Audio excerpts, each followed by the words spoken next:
नमस्कार मित्रांनो, नवरात्र उत्सवाच्या 9 दिवसाच्या सिरीजच्या दुसऱ्या भागात तुमचं सहर्ष स्वागत आहे। आज आपण आलो आहोत परेलच्या माऊलीचं दर्शन घ्यायला। यंदाचं यांचं सुवर्ण महोत्सवी वर्ष आहे। गेट पासून ते अगदी मंडपापर्यंत लाइटिंग डेकोरेशन अफलातून केलं होतं। दरवर्षीप्रमाणे यंदाही देवीची मूर्ती खरंच खूप सुंदर दिसत होती।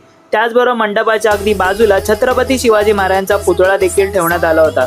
महाराजांकडे बघताच मन प्रसन्न वाटत होतं। त्याचबरोबर मित्रांनो, या मंडळाचे जे कार्यकर्ते आहेत लहानांपासून ते अगदी मोठ्यांपर्यंत सर्वजण खूप कोऑपरेटिव्ह आहेत। तर मित्रांनो, मी देखील परेलच्या माऊलीचं दर्शन घेतलेलं आहे। तुम्ही कधी येणार? तुम्ही पण तुमच्या मित्रांना किंवा फॅमिलीला घेऊन नक्की येऊन मंडळाला व्हिजिट करा। परेल स्टेशन पासून अगदी 2 मिनिटाच्या वॉकेबल डिस्टन्सवरती हे मंडळ तुम्हाला पाहायला मिळते। तर मित्रांनो, आपल्या यूट्यूबवरती वैभव नाईक ब्लॉग्स नावाचं आपलं यूट्यूब चॅनल आहे, त्याला देखील सबस्क्राईब करा। त्यावरती पण तुम्हाला खूप सुंदर सुंदर असे ब्लॉग्स पाहायला मिळणार आहेत। रील आवडली असेल तर जास्तीत जास्त लोकांपर्यंत शेअर करा, लाईक करा, कमेंट करा आणि आपल्या पेजला फॉलो करायला विसरू नका।